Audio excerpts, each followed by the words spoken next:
try and put you in the picture, I left Mooloolaba very early this morning. I travelled for about an hour and 45 minutes. This is David Granville from Fish Life magazine. David, can you please tell me where I've followed you to? Mate, this is the beautiful Lake Borumba in the Sunshine Coast hinterland, and it's one of my favourite impoundments actually. It's a beautiful dam, as you'll see soon, and yeah, hopefully we'll catch a couple of fish. Now, when I think David Granville, because this man has been around forever, I think blue marlin, black marlin, sailfish. Are you telling me you like to catch bass too? Believe it or not, Paul, I do. I must admit I am better known for my offshore pursuits, but look, I like to catch anything, to be honest, and the wind's blowing pretty hard, which obviously means we can't head offshore. So yeah, look, I'm happy to go and try and catch a couple of bass today. Well, if he gets me a blue marlin, I'm going to be very impressed.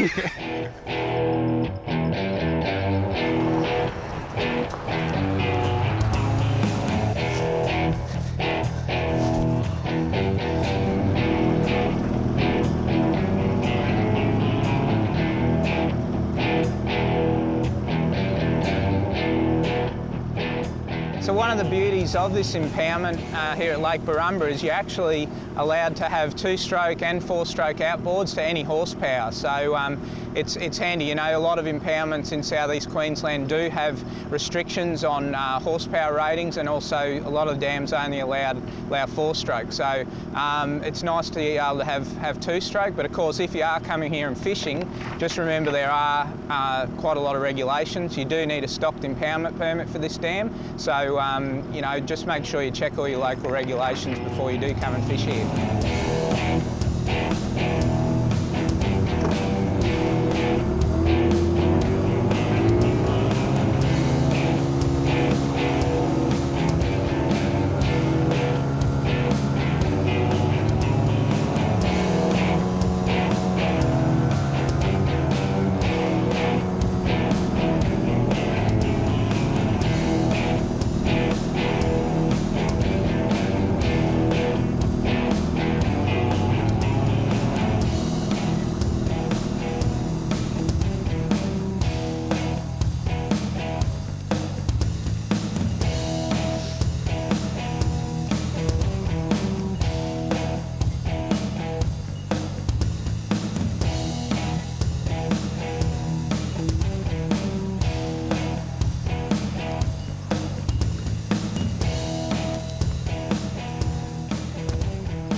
Oh, got a bit of go. Pulling a bit of line. Yeah. It's always nice. And you may wonder why we're rocking the boat.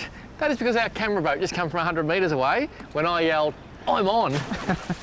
And isn't it a nice feeling when you've had 20, 30, 40 minutes of casting for nothing, and then finally you get that whack that you want, Dave? That's for sure, mate, yeah. And he's putting a nice bend in this rod. I'm hoping it's a solid fish. Yeah, we haven't had a look at him yet, but hopefully it's what we're after. I can see my leader, but you do know there's catfish in this dam too, don't you dare, mate, don't you dare. What did I do to you? He's taking me for a bit of a walk, this guy. Look out. What have we got? Oh, he's a nice fish. Yeah. Nice fish. And this fish is just flying around everywhere. And we've tried spinner baits, soft plastics, what else? Well, and a hard body. Went to that little Yozuri hard body because it looked like a bass, didn't it? Yeah. And as soon as I put it on and cast it against the bank and whack, he's a nice fish. Yeah, Look at that. Beautiful fish, mate. That's what we came for. That is what we came for. Nice. Beautiful, mate. Thank you. Try and keep those hooks out of the net. Yeah, so that is a little bit of gold. Come here, my bassy friend. Beautiful. You got him. I got him. Look at that. And that is the Australian bass that we came here for. What a magnificent fish. Watch these spikes down here. I can tell you they hurt from personal experience. And the gill rakers. And also that gill raker just there, cut your fingers to bits. They actually take quite a while to attain this size, but in these impoundments, they can live to an incredible 22 years of age, and they can reach up to 60 centimetres long. What beautiful Aussie fish.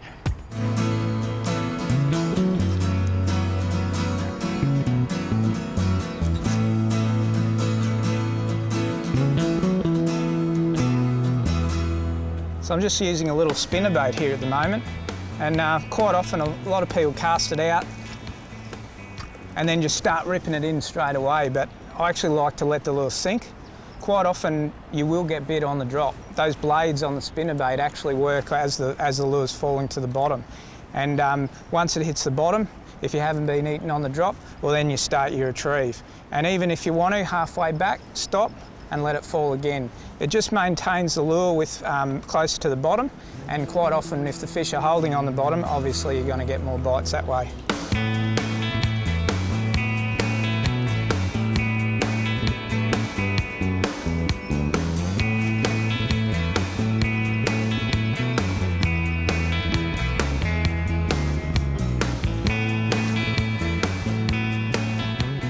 Just a little one, mate? Yeah, I think so. Doesn't matter how big they are, they all hit like freight trains, eh? Like they think they're 50 centimetre bass, all of them, you know? Look at him, he's tiny, but like little fish like that just absolutely smash that spinnerbait, eh? Like, yeah, pretty little fish regardless. Righto, mate. Oh, you go back and grow a bit bigger, eh? There he goes. Oh, let's hope there's a bigger one here.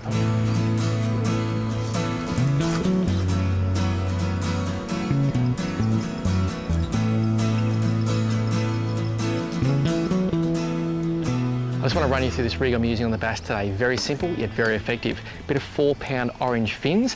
This is 10-pound instinct fluorocarbon. The knot to join the two is called a Slim Beauty. It is my favourite braid to mono knot by an absolute mile. Make sure you Google it, YouTube it, it works.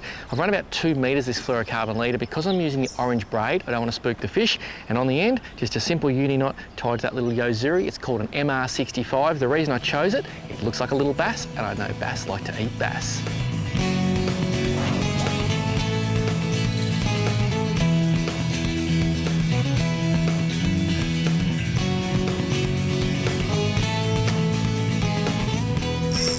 Oh, that's a better fish, Paul. Oh, look, he's going for that tree. Come on, get out of there, get out of there.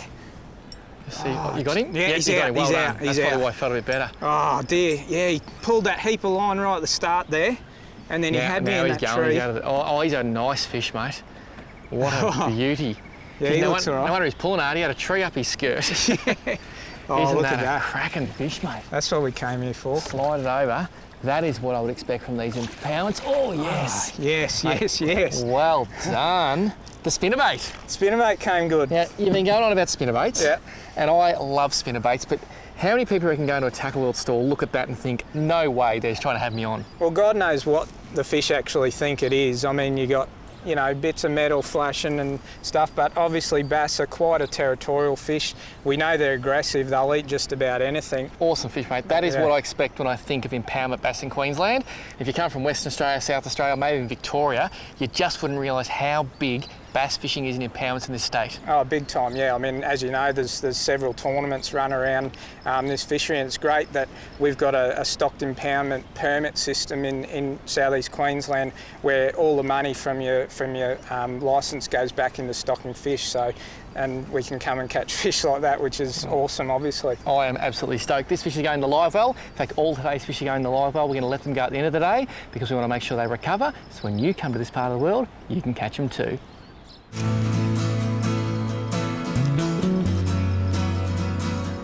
Well, David's just suggested a change in technique. We've been fishing the edges all day. We've been doing it a bit tough, even though we have been catching some fish. What we're going to do now, moved out to deeper water. We're going to use the sounder. We're going to look for bass on the sounder, then we're going to drop these squidgies on top of them. This is one of my favourites. It's the Ghost in 80mm wriggler. Simply a matter of seeing the fish, drop it on his head, and let's hope it works.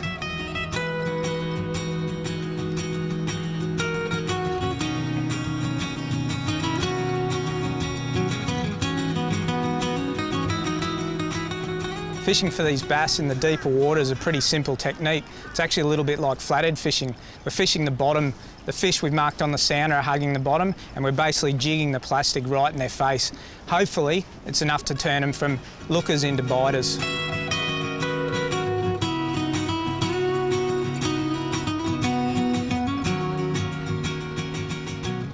So the combo I'm using for this jigging today is absolutely amazing because it's so light and so strong. The rod, a Nano PXT curve rated 2 to 4 kilo. The reel, one of my favourites in the Shimano stable, the beautiful little 2500 FA Stratic, super light CI4 construction. And of course, 4-pound fins braid. The only thing you've got to do is run an instinct fluorocarbon leader to make sure the bass can't see you coming. Yep, gotcha. Oh, that's a nice fish.